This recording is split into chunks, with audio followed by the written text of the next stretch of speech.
दसम सिपारे पर इब्तिदा की अल्लाह जल्ल शानुहु फरमाएं वयौम यअद्दु ज़ालिमु अला यदैहि यक़ूलु या लैतनी लम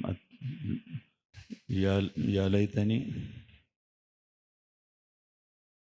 या लैतनी इत्तखज़्तु मअ अर्रसूलि सबीला या वैलता लैतनी लम अत्तखिज़ फुलानन खलीला। क़यामत बरज़ बानी ब काफिर वई ज़ालिम बवई ज़ालिम आगा कस چې هغه په خپل ځان باندې ظلم کړی ګناهونه یې کړي د الله او د الله د رسول نافرمانی کړي دغه کس په خپلو لاسونو باندې چکونه لګوي په یوم یعد الظالم علی یدیه په خپلو دواړو لاسونو به چکونه لګوي د تاونه د غوسې نه لکه چې مخامخ جهنم دی خساره ده زیان دی تاوان دی او بیا به وایي چې کاش ما د پیغمبر ملګرتیا اختیار کړې وی او فلانکې مې یار نه وی نیولې په دوستۍ باندې فلانکې نه مراد هغه کس دی چې کوم دی ګمراه کړی ګناهونو معصیت طرف ته یې راښکلو هغه شیطان هم کیدی شي او په انساني شکل کې هم شیطان کیدی شي نو دا په ورځ د قیامت باندې دی افسوس کوي لیکن هغه وخت لاس به مروړي اوسه به لاس ته راځي نه که څه کېږي د آخرت لپاره هغه په دې دنیا کې کېږي او پیغمبر په دغه ورځ وی وقال الرسول یا رب ان قوم اتخذوا هذا القرآن محجورا رسول صلی الله علیه وسلم وی اے زما قوم زما یا رب اے پروردگار زما قوم قرآن پریخو محجورا شاته غرزولو قرآن کریم باندې عمل نکولو د قرآن کریم عقیده نه اختیار کړي قرآن کریم په احکام باندې عمل نکولو نو دا به د پیغمبر گواهی چې چا قرآن پاک باندې عمل کړی دی او قرآن کریم یې خپل امام مقتدا او پیشوا ګرځولی دی هغه به د دې نه بري مخکې په دغه سپاره کې 19 کې د حضرت سلیمان علیه السلام تذکره ده سلیمان علیه السلام ته الله جل شانه د نبوت او پیغمبرۍ سره سره حکومت هم ورکړو او داسې حکومت او بادشاهي ورکړې وه چې ډېر وسیع په دنیا باندې حکومت او الله جل شانه داسې فوج او داسې لښکر ورکړو چې سړی حیران شي دې سپاره کې 19 سپاره کې ونستی شول یو ځل سلیمان علیه السلام روانو لښکر سره بیا به یې دمه کولې یو ځای کې به کوزېدل په هوا به روانو چې کله به ښکته کوزېدو نو یو ځای کې چې کوم ځای د سلیمان علیه السلام لښکر کوزېدو هلته کې میږي وو میږتونو د میږو ټلو نو قرآن کریم کې الله پاک فرمایي دغه سپاره کې وقالت نملة یا ایها النمل ادخلوا مساکنکم لا یحطمنکم سلیمان وجنوده وهم لا یشعرون میږی اوې میږی نملة یعنی د میږي مؤنث انثى هغې اوې یا ایها النمل ادخلوا مساکنکم اے میږو په خپلو سړو وردن نشئ لا یحطمنکم سلیمان وجنوده وهم لا یشعرون اسې نی چې تاسو سلیمان او د هغه لښکر چرته اونه چقی په خپو کې د لاندې رانشي سوچ سړی وکړي چې الله جل شانه نن سبا انسان دعوه کوي چې فلانکې په سیاست باندې ډېر ښه پوهېږي سیاست دې ته وایي چې قوم د شر نه خیر طرف ته راوباسي او قوم ښېګړې طرف ته راولي دې ته ویلی کېږي سیاست دا میږی د نن سبا حکمرانانو نه په سیاست باندې ښه پوهې ده ځکه چې دې د خپل قوم او د خپل رعایا خیال ساتلی دی او ورته وایي چې په سوړو دننه شي اسینې سلیمان لښکر تاسو چغړې نه کړي لیکن نن سبا حکمران هغه خپل ځان په سیاست باندې ماهر بولي د قوم خیال نه ساتي قوم د افرادو سره څه کېږي نو د سلیمان علیه السلام په زمانه کې یو میږی هغه د خپل قوم خیال ساتي سلیمان علیه السلام سره مارغان به مو یو په هغوی کې هدهدو مونږ ورته ګوډي چرګ وایو او بعضې وروڼه ورته بعضې علاقو کې ملا چرګک وایي دته الله جل شانه په دې فن کې مهارت ورکړی دی چې دی په ځمکه باندې ټونګه ولګوي نو دی معلوموي چې دې ځای کې اوبه شته او که نشته پخوا به د ده نه دا کار اخیستی کېدو نن سبا تعلیم وکړي بیا پې د پاسې ډیګرۍ وکړي بیا وایي دی په دې باندې پوهېږي چې دې ځای کې اوبه شته او که نه د سلیمان علیه السلام په زمانه کې دغه کار یو وړوکی غونې مارغه چې هغه اوس هم شته دی هغه به دا کولو که حال به معلومولو دې ځای کې اوبه لنډې دي سلیمان علیه السلام لښکر به یو ځای ته لاړو خلک به تږي وو د اوبو به ضرورت و نو بیا به مولا چرګک راوست ورته به ویل چې دلته کې وګوره اوبه د به ورته ویل دلته کې اوبه لنډې دي دې ځای کې لرې دي بیا به هغه ځای کې وکنستو جنات ورسره و انسانان ورسره و کویې به وکنستو چینه به وکنسته هلته بیا اوبه راووتې په لنډ ځای کې نو دا کار یو مارغه کولو په هغه زمانه کې بیا سلیمان علیه السلام یو ځل دغه مولا چرګک چې کوم دی نو ده به ختم اوړو راړو یو ځل دی وتی و په سیل باندې نو په یمن کې یو ښځه ولیده چې د هغې نوم بلقیس هغې هم حکومت دی د هغې هم قوم دی خبرې راړو سلیمان علیه السلام ته سلیمان علیه السلام ورته خط ورکړو ورته ویې چې دوکه لاړ شه دا خط یوسه او په هغې کې لیکلي چې تاسو ټول ما څخه تسلیم شئ راشئ ګنې زه به در باندې حمله وکړم نو دا خط دې ګوډي چرګ وړی او بیا چې کوم بیا نو چې کله هغوی تسلیم شول را روانو نو سلیمان علیه السلام د هغې یو تخت و هغه تخت یې دومره لوی و چې په هغې باندې د دې ملکې په منځ کې قصر و ماڼۍ وه او غیر چاپېر د هغې تخت په غاړه باندې چې کوم دی نو کمرې وې د وزراو د عمراو خدای خبر چې هغه څه شی و ډېر لوی و سلیمان علیه السلام خپلو وزیرانو امیرانو ته مخاطب شو د الله پیغمبر دی او هغوی ته وایي چې څوک شته دی چې د دې بلقیس دا تخت د هغې د را رسېدو نه مخکې دلته کې راړي قال عفریت من الجن انا آتیک به قبل ان تقوم من مقامک نو یو دیو ووی د جناتو د نسل نو د ذات نو د جنس نو دیو هغه ووی چې زه یې درته راړم دا تخت او څومره وخت کې راړم ستا دا مجلس چې ختمیږي نو ستا مجلس به نی ختم شوی چې ما به را رسولې الله جل شانه یو جن ته دومره قوت او طاقت ورکړی دی نو الله پاک چې د دې جناتو خالق دی هغه به څومره زورور وي تاسو اندازه ولګوئ الله پاک ډېر قوي دی ډېر زورور دی یو فرښته د قوم لوط 12 کلي په یو وزر باندې اوچتئ الټی راغورځئ الله جل شانه سره دومره قوت نن سبا انسان هم دا دعوه کوي چې ما عصري علوم وی ټکنالوژي دومره ډېره زور شوه چې د چاینا سره او د امریکې سره او د یورپ سره د تجارت کوم او په سمندر کې کنټینر راځي او هغه زمانه کې یو دیو یو پیری د بلقیس هغه تخت چې ثابت کړی و پوره هغه راوچتئ او شام ته یې راړي بیا سلیمان علیه السلام وایي چې د دې نه څوک تیز نشي راړی نو قرآن کریم کې الله پاک فرمایي قال الذي عنده علم من الكتاب انا آتیک به قبل ان يرتد الیک طرفک یو کس د سلیمان علیه السلام وزیر و هغه بشر و انسان و جن نو د هغه نوم دی آصف برخیه هغه سلیمان علیه السلام ته وایي چې ته داسې ګورې او بیا داسې ګورې نو ما به تخت را رسولی نو سلیمان علیه السلام ورته ووایي چې ته یې راړه نو هغه تخت حاصل کړی مفسرینو لیکلي دي چې هغه ته الله جل شانه د اسم اعظم خولی او الله جل شانه اسم اعظم دا هر یو کار الله پاک کوي بیا په هغې کې انسان چې کوم دی نو هغه وسیله او ذریعه جوړه شي نو به هر حال نن سبا هم خلک دعوې کوي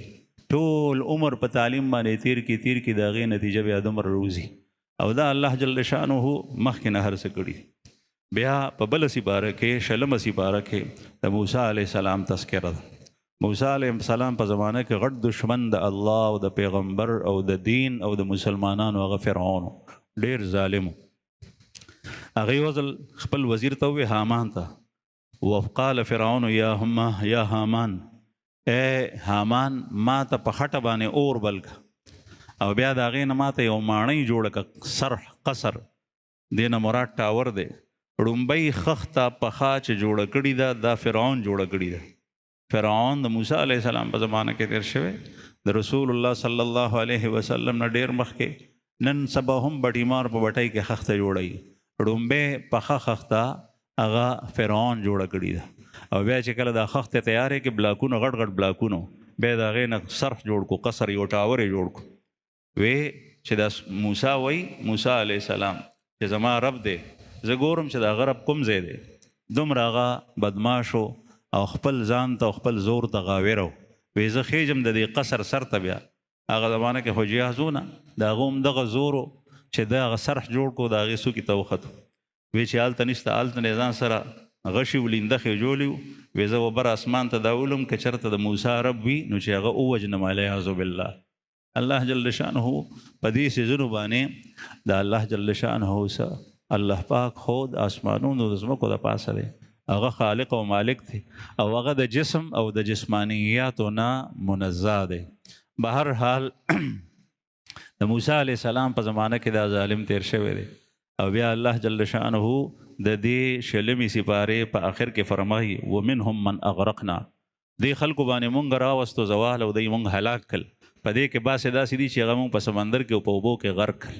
دا دوه قسمه خلک دي. یو د نوح علیه السلام نافرمانه قوم چې هغوی د نوح علیه السلام په زمانه کې کفر او شرک کې مبتلا وو، د پیغمبر وخت خبره یې نه ومنلي، هغوی باندې د باران اوبه راورېدې او لاندې نه ځمکې نه اوبه راوتې، په هغوی کې غرق شول، تر دې چې د نوح علیه السلام خپل زوی هم په هغوی کې غرق شو.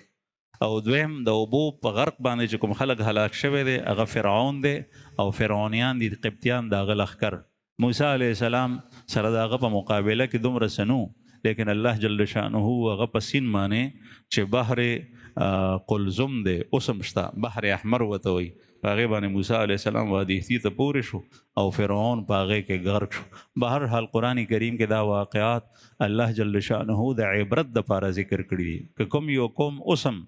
د دې نیک قوم په روش باندې روان وي هغوی به نجات یافته دي، او کوم خلک چې د هغه خلکو په پل باندې پلک دي چې څوک د الله نافرمان او په هغوی باندې د خدای قهر راغلی دی، او که دنیا کې د الله جل شانه د قهر و غضب او عذاب نه بچ شي نو برزخ کې او په آخرت کې نشي خلاصېدی. بسم الله الرحمن الرحیم. اته رکعاته تراویح وشوې، په دې وروستو څلورو رکعاتو کې 21مه سپاره تلاوت شو. 21مه سپارې په ابتدا کې الله پاک فرمایي وما هذه الحیاة الدنیا الا لهو ولعب وان الدار الآخرة لهي الحیوان لو كانوا يعلمون. وما هذه الحیاة الدنیا الا لهو ولعب، د دنیا د ژوند د لوبې دي، لهو لعب دی، او وان الدار الآخرة لهي الحیوان، د ژوند کولو ځای او کور هغه دار آخرت دی، قیامت. دا دنیا لهو لعب دی. لهو په عربی کې هغې ته وایي چې د انسان زړه په هغې کې مشغول وي، او لعب هغې ته وایي چې په هغې کې د انسان بدن مشغول وي. تاسو به خیال کړئ چې یو کرکټ کولو والا دی او یو تماشبین دی چې کرکټ ګوري، دا کرکټ کول والا په لعب کې مبتلا دي، ځکه چې کله یو خوا منډه کله بل خوا، او دا چې کوم تماشګیر دي تماشبین دي نو دی په لهو کې مبتلا دي، د دوی زړونه د زړه سترګې په هغې کې لګېدلي دي، بس د ځان د حاله نی خبر دی، خپله څه نه کوي لیکن په هغې کې مصروف وي. دغه لهو لعب انسان مونځ ته نه پرېږدي، عبادت ته یې نه پرېږدي. نو که چېرې د دنیا ژوند هغه صرف او صرف دې پورې وي چې سړی پکې خپل رب ونه پېژني، د الله جل جلاله اطاعت ونه کړي، عبادات پکې ونه کړي، آخرت ته څه ونه کړي، نو د هغې مثال لهو لعب. لوبه چې څوک کوي ګنټې پې تېرې شي او کور ته چې راشي نو ستړي ستومانه یې راشي، اسم نه ورسره، نه یې څه نتیجه شته، نه څه ګټه شته، نه د دنیا نه د آخر. دغه وجه ده چې هغه یهود چې وجلو څه نوم و هټلر چې کوم دی نو هغه د خپل قوم ټیم کرکټ یې کولو، 3 ورځې وجنګېدل، ورته ویې څنګه چلو شو، ویې میچ ډرا شو، او ډرا مطلب دا چې نه مونږ وګټل او نه مخالف وګټل، ورته ویې چې ښه ډرا شو، دیوال سره ټول ودرول کلاړیانو ټول یې مړ کړل، قتل یې کړل. نو د لهو لعب نتیجه هیڅ هم نه. که چېرې یو سړی دنیا کې رب ونه پېژني، د الله بندګي ونه کړي، آخرت یې ونه ګټل، دا لهو لعب. مخکې الله پاک د دغه صورت په اختتام کې فرمایي والذین جاهدوا فینا لنهدینهم سبلنا، چې څوک زمونږ دپاره جدوجهد کوي، خواري کوي، محنت کوي، ځان په مشقت کې او په تکلیف کې اچوي، ستړي ستومانې کوي، الله پاک فرمایي مونږ به هغه ته لار خلاصو، لنهدینهم سبلنا، مونږ ورته لار خلاصو. چې کله انسان ملا وتړي د الله پاک لار خلاصوي، کله کله داسې لار خلاصه کړي چې د انسان عقل هم نه مني، حواس هم نه مني. یوسف علیه السلام په فتنه کې ګیر کړی او بیا چې کله یې منډه کا په بندو ورونو باندې تالې ورته لګېدلې وې او چې په هغې باندې منډه کا، الله جل شانه هغه ټولې جرندې خلاصول. والذین جاهدوا فینا لنهدینهم سبلنا. مخکې الله پاک فرمایي یو ځای کې ومن الناس من یشتری لهو الحدیث لیضل عن سبیل الله. بعضې خلک داسې دي چې هغوی د خبرو لوبې هغه اخلي د دې دپاره چې خلک ګمراه کړي د الله د لارې نه. په مکه مکرمه کې د رسول الله صلی الله علیه وسلم په زمانه کې یو مشرک هغه غټ سوداګر و، د هغه نوم نضر ابن حارث. هغه به لاړو فارس ته، یو ځای ته او بل ځای ته عراق ته، او د هلته نه یې څه کتابونه راوړي وو، په هغې کې د زړو باچایانو قصې وي او څه نور خرافات و پکې اشعار و. بیا چې کله رالو مکې ته، مشرک و کافر و، نو په خپل کور کې په حجره کې به مجلس ګرم کړی و او ډمې راوستې به هغه به ګډولې او شراب و کباب بو پکې، او بیا به خلکو ته وی چې راشئ دا پیغمبر خو تاسو به تکلیف کې اچوي، دا موضوع کا او دا روژه نیسه او دا جهاد وکه او دا وکه او دا وکه، زه تاسو ته داسې د خوند څیزونه وښیم. نو بیا به هغه اشعار هغې ډمو وی او هغه کتاب به وی د باچایانو هغه قصې به کولې او شراب و کباب پکې چرېدل، خلک یې د غم نه خلاص کړی و. نو دغه کافر په باره کې الله جل شانه دا فرمائے من یشتری لهو الحدیث، باتوں کا کھیل خریدتا ہے یہ شخص، باتوں کا کھیل، د خبرو لوبې، د خبرو لوبې دا دي د سندرې، د ټنګ ټکور موسیقي، دا رباب او ستار، دا ډولکی او دوپړه، دا ټولې خبرې دي. دې سره چې کوم دی نو هغه اشعار، غزلې، افسانې، سندرې، دا ټول نن سبا چې خلک کوم څیزونو ته خوشحالي، دا هغه نضر ابن حارث د رسول الله صلی الله علیه وسلم په زمانه کې راوړو، او نن سبا دا ټول څیزونه په دې معمولي غونې سیس کې راغونډي په دې موبایل کې. دا موبایل چې کوم دی نو د شیطانتوب بنیاد دی او جړله ده، په دې کې دا هر څه شته،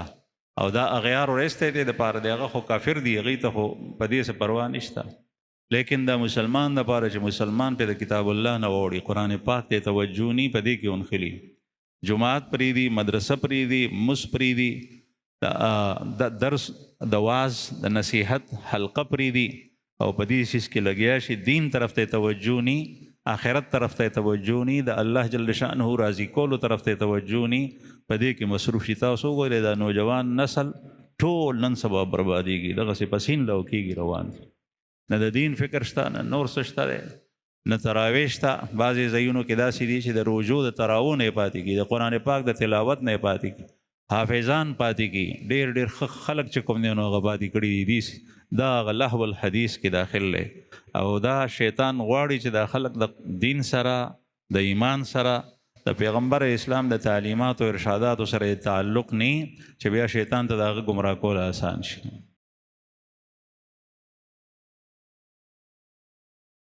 بسم الله الرحمن الرحیم. 12 رکعاته تراویح وشوې، په دې وروستو 4 رکعاتو کې 20مه سپاره تلاوت شو، 20مه سپاره، 22مه سپاره تلاوت شو. 22مې سپارې په ابتدا کې الله جل جلاله د زنانو متعلق فرمایي، او دا حکم د رسول الله صلی الله علیه وسلم بیبیانو ته هم دی. وقرن فی بیوتکن ولا تبرجن تبرج الجاهلیة الاولى. وقرن فی بیوتکن، په خپلو کورونو کې دننه قرار ونیسئ، قرار ونیسئ. قرار نیول دی ته وایي چې حرکت نه کوي، د کور د چاردیوالۍ نه بهر نوځي. نو د زنانو یو پرده دا ده چې هغوی د کور د چاردیوالۍ نه بغیر د سخت ضرورته بهر نوځي، د کور د چاردیوالۍ نوځي، دا یو پرده ده. د کور د چاردیوالۍ نه وتل په بورخه کې ولې نه، زنانه د یو پردې نه تجاوز وکړو، خو که ضرورت یې ونه بیا تلی شي، ضرورت شرعیم وي او ضرورت دنیویم وي. دویم دا ولا تبرجن تبرج الجاهلیة الاولى، او د جاهلیت په شان بنا او سنگار مکوئ. جاهلیت په زمانه کې به ښځو دا کول چې دا ټټر چې دی، دا ګریوان، دا به ټول بربنډ و، غټ ګریوان به و، په دې کې به د سینو هم بعضې سخت ښکارېده، او په دې کې به هار او امبېل اچولی او خلکو ته به یې خولو، او دا لۍ چې به بربنډې وي، د لستوڼي به یې پورته و، او دا سر به یې ببر و. نن سبا چې کومه ښځه دغه صورت اختیاري، سر بربند دی او جامې دغسې دي، که جامې لستوڼي شته دی لیکن جامې نرۍ اچولی دي، دا د جاهلیت د زمانې بنا او سنګار دی. او دا هماغه د کافرو د مشرکینو خصلت دی زنانو اختیار کړی دی. رسول الله صلی الله علیه وسلم د داسې زنانو په باره کې فرمایي رب کاسیت فی الدنیا عاریت فی الاخره، ډېرې پټې ښځې په دنیا کې غو په آخرت کې بربنډې وي. بعضې حضرات وایي د حدیث مبارک مطلب دا دی چې دې ته خپل ځان پټ ښکاري، لیکن دا د الله او د الله رسول په نږدې دا بربنډه ده. دا هغه زنانه ده چې یا یې دومره ټیټ لباس اچولی دی چست چې بدن سره نښتی دی او د بدن اتار چړاو په هغې کې ښکاري، او یا هغه لباس دومره نری دی چې په هغې کې بدن ښکاري، او یا چې کوم دی نو سر سرتور دی، پرده او حیا د هغې نشته دی. نو دا وایي چې زه په کپړو کې خو پټه یم که نه، لیکن دا د الله جل جلاله په نږدې دا بربنډه ده. به هر حال د زنانو داسې کول لا حرام دي، په ګناه کبیره کې مبتلا ده. همدغسې په هغه کې بل ځای الله جل جلاله رسول الله صلی الله علیه وسلم ته فرمایي یا ایها النبی قل لازواجک وبناتک ونساء المؤمنین یدنین علیهن من جلابیبهن. اے پیغمبره خپلو بیبیانو ته ووایه او خپلو بچیو لوڼو ته ووایه او د مسلمانانو زنانو ته ووایه یدنین علیهن من جلابیبهن چې پړونه د سر نه تر خپو پورې په ځان باندې راځوړن کړي. بعضې خلک ګمراه کوي او هغوی وایي قرآن پاک کې خو د پردې ذکر نشته. جلباب په عربۍ کې هغه څادر ته ویلی کېږي چې هغه د سر نه واخله تر خپو پورې ټول بدن د زنانه په هغې کې پټي. پړونه هم ورته وایو مونږه، چیل هم ورته وایو، دې ته جلباب ویلی. هسې عام څادر ته ردا وایي، عام څادر ته ردا ویلی کېږي، او لوپټه بیا بیله ده او چپوټی بیا بیل دی. نن سبا زنانه لوپټه اچولي او بهر ته ځي، هغه نور خو څادر خو لا پرېږده. نو څادر هم نه بلکې جلباب، او جلباب ویلی کېږي چیل او پړوني ته چې د سر نه تر خپو پورې دا په هغې کې پټوي. دا د الله حکم دی. الله جل جلاله رسول الله صلی الله علیه وسلم ته فرمایي قل یا ایها النبی قل صیغه د امر ده، امر د وجوب دپاره راځي، یعنې زنانو دپاره دا واجب دي. بعضې زنانه هغه په بورخه باندې بورخی اچولي، لیکن په بورخه باندې هغه پړک پړوک تپلی چې د خلکو د توجه هغه مرکز وګرځي. که دا تورم وي خلک به یې دی که به چېرته خاپیرۍ روانه وي، نو د دې نه ځان ساتل پکار دي. دې په ځای باندې هغه بورخه استعمالول پکار دي چې هغه جاذب نظر نی، لکه د تورې بورخې په مقابله کې د پړک پړوک والا بورخې په مقابله کې ساده بورخه ښه ده، او بیا د تورې فیشني بورخې په مقابله کې سپینه بورخه ښه ده. سپینه بورخه وي که پکې جینۍ او ناوې هم روانې نو خلک وایي څوک بوډۍ و پکې روانې. به هر حال هغه پرده چې هغه د اغیارو نظر د زنانو نه اړی د هغې حکم دی. بل ځای په دغسې باره کې الله جل جلاله د نبی کریم صلی الله علیه وسلم په باره کې فرمایي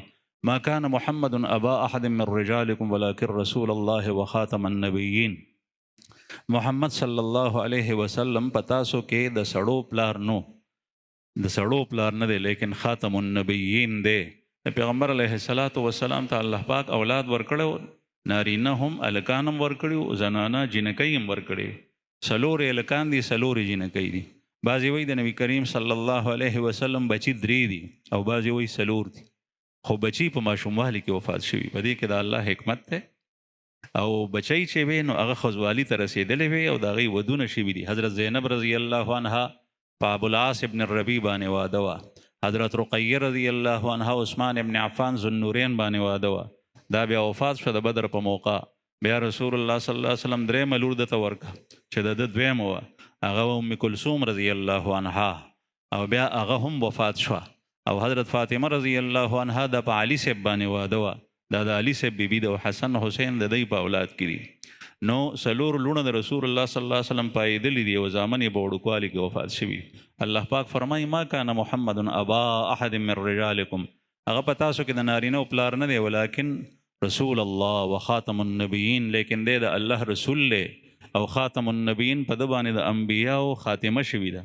نن سبا یو قوم چې تاسو کې دننه پاتې کېږي، د مسلمانانو کورونو سره کورونه دي، قادیانیان، مرزایان، هغه د ختم نبوت نه دي قایل. ختم نبوت عقیده د قرآن پاک نه او د رسول الله صلی الله علیه وسلم د احادیثو نه ثابت.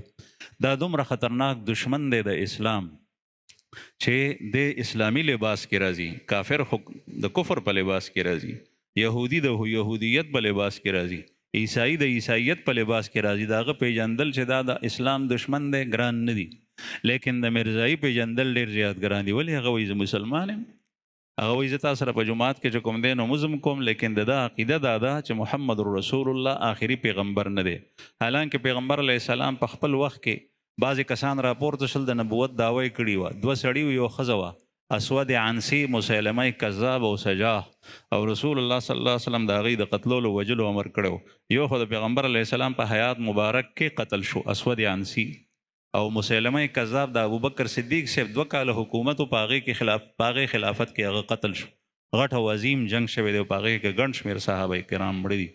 بهرحال د محمد رسول الله صلی الله علیه وسلم نه پس بل پیغمبر نشته. او که چېرې یو سړی وایي چې شته دی نو دا یې نوي کتاب ته او نوي دین ته او نوي شریعت ته لار خلاصه که. بیا به هغه وایي چې دا حکم چې قرآن پاک کې دی دا اوس نشته دی، دا منسوخ شوی دی، بل حکم راغلی. بیا به د مسلمانانو هر یو شی هغه ختم شي. دې نظریې او دې عقیدې پسې لوی شر دی، لوی فساد دی او هغه تیری دي د کفر. نو به هر حال قرآن کریم کې الله پاک فرمایي محمد رسول الله خاتم النبیین دی، یعنی ټولو انبیاو سلسله چې د آدم علیه السلام نه شروع شي وه په هغې باندې دا پیغمبر آخري مهر دی. او مهر چې په کوم تحریر باندې ثبت شي نو په هغې کې د دوباره لیک بیا گنجایش نی. تو 4 رکعاتو کې 23مه سپاره تلاوت شو. 23مه سپاره کې په ابتدا کې سوره یاسین دی، 22مې په آخر کې شروع کی. سوره یاسین کې الله جل شانه یو ځای فرمایي الیوم نختم علی افواههم وتکلمنا ایدیهم وتشهد ارجلهم بما كانوا یکسبون. د ورځ د قیامت یو منظر الله پاک بیان کړی دی. فرمایي الیوم نختم علی افواههم، په نن ورځ به مونږ د دوی په خولو باندې مهر ولګو. وتکلمنا ایدیهم، او د دوی لاس به مونږ سره خبرې کوي.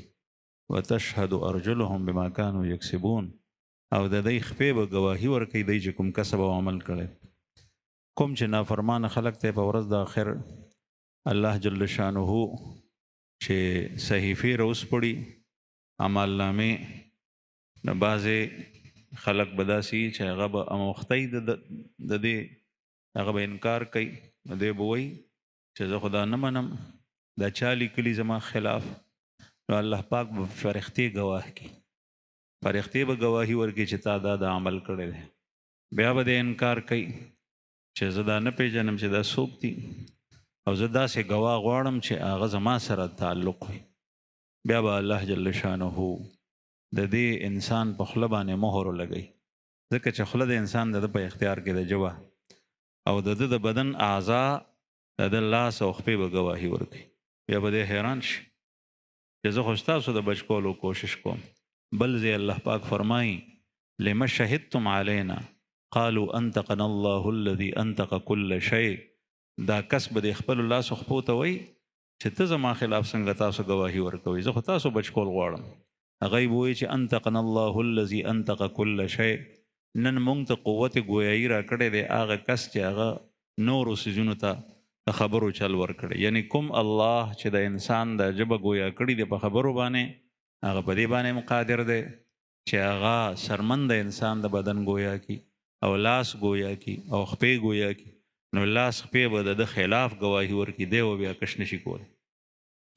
دا ځکه چې انسان په دغه لاس خپو باندې د الله نافرمانی کړې وه. نو دا هر څه په دې لاس خپو کې د انسان ټیپ کېږي. کوم کس چې ګناه طرف ته لاس اوږدی نو هغه ګناه په دې لاسو کې بند شي. لکه څنګه چې په میموري کارډ کې یا په کیسټ کې د ټیپ ریکارډ خبرې ټیپ کېږي، دغسې په بدن کې ټیپ کېږي. کوم ګناه ته چې په خپو باندې دی تلل کوي نو هغه خپې ټیپ کوي، دغسې د انسان د بدن سرمن دا ټیپ کوي. دی وایي چې ما څوک نه ویني، حالانکه دغه اعضا به د ده خلاف په ورځ د قیامت ګواهي ورکوي. بل ځای الله جل شانه د ابراهیم علیه السلام ذکر کړی دی او د نورو انبیاء کرامو باندې زما وروڼو سخت امتحانات راغلي. انبیاء الله چې کوم کس پیغمبر جوړ کړی دی، کوم مقدس او پاکه هستی، نو هغه کې صلاحیتونه وو الله جل شانه ورکړي، ځکه هغه پیغمبر جوړولو. ابراهیم علیه السلام خوب ولیدو. قال يا بني إني أرى في المنام أني أذبحك فانظر ماذا ترى قال يا أبت افعل ما تؤمر ستجدني إن شاء الله من الصابرين فلما أسلم وتله للجبين وناديناه أن يا إبراهيم قد صدقت الرؤيا موسی ابراهیم علیه السلام بچی ته وویل چې ما خوب لیدلی دی زه تا ذبح کوم. بیا چې کله دواړه تیار شول فلما اسلما، یعنی د الله جل شانه د حکم ته غاړه کېښوه، سر تسلیم کو. دا تپوس نه کوي ابراهیم علیه السلام چې یا الله بچی هم څوک ذبح کوي او لالی. او بیا خوب هم لیدلی دی، فرښته نیغ په نیغه نه ده راغلي، خو د انبیاو خوب وحي ښه. زما او ستا د خوب په شاني د انبیاو خوبونه. زمونږ خوب دروغ هم کیدی شي او شیطانی هم کیدی شي او اوهام او خیالات هم خوب کې متشکل شي، او بعضې رښتینی خوب هم وي. د انبیاو خوب چې کوم دی نو هغه رښتینی او هغه وحي. نو بیا اسماعیل علیه السلام ذبح کولو او الله جل شانو اسماعیل علیه السلام بچ کو. ابراهیم علیه السلام سترګې پټې کړې وې او زوی خپړ مخې سملولی دی او چاړه یې په لاس کې اغشتې ده او زوی هم ورته تابعدار دی. هغه ورته خپله ووې چې ما پړ مخې سملو چې ما ته ګورې نه زما مخ ته په ما باندې دی چې د ترس را نشي او د الله په حکم کې خلل را نشي. نو بهرحال انبیاء کرام الله پاک په لوی لوی امتحانونو کې مبتلا کړي او دغه انبیاء په امتحاناتو کې کامیاب شو. بل ځای د سلیمان علیه السلام تذکره ده، ولقد فتنا سلیمان والقینا علی کرسیه جسدا ثم اناب. سلیمان علیه السلام یو ځل ویلي وی چې زه به نن شپه ټولو بیبیانو ته ځم. 100 بیبیانې وې، مطلب دا دی چې 100 واړو سره به کوروالی کوم او بیا چې د هغې نه زما اولاد او بچي پیدا شي 100، نو دا 100 په 100 به ټول د الله په لار کې جهاد ته وباسم، په آسونو به یې سوروم چې د الله په لار کې د الله دشمن سره وجنګي. فرښتې ورته روغ ونې وویل چې تا انشاءالله ونه وي. نو انشاءالله سلیمان علیه السلام ونه وي. حالانکه کله چې سړی مستقبل کې یو کار کول غواړي نو د مسلمان صفت دا دی چې ده ته پکار دی دی وایي زه به سبا دا کار کوم انشاءالله، هفته پس به دا کار کوم انشاءالله. انشاءالله پکې ویل پکار دی. دا اگر که فرض واجب نه دی لیکن دا آداب دی او په هغې کې برکات وي. او د انبیاو د پاره دومره خطا هم الله جل شانه دغسې نه ده پرېښي د دې یو خبرې د وجې نه چې انشاءالله یو نه وي په امتحان کې مبتلا. په امتحان دا چې بیبیانو سره یې کوروالی وکړو لیکن د هغوی نه اولاد پیدا نه شو، یو نم پیدا نه شو سوا د یوې نه. هغې یوې نه ماشوم پیدا شو، هغه هم صرف تنه وه، د غوښې یو ټوکړه وه بس، او هغه پوره انسان نو.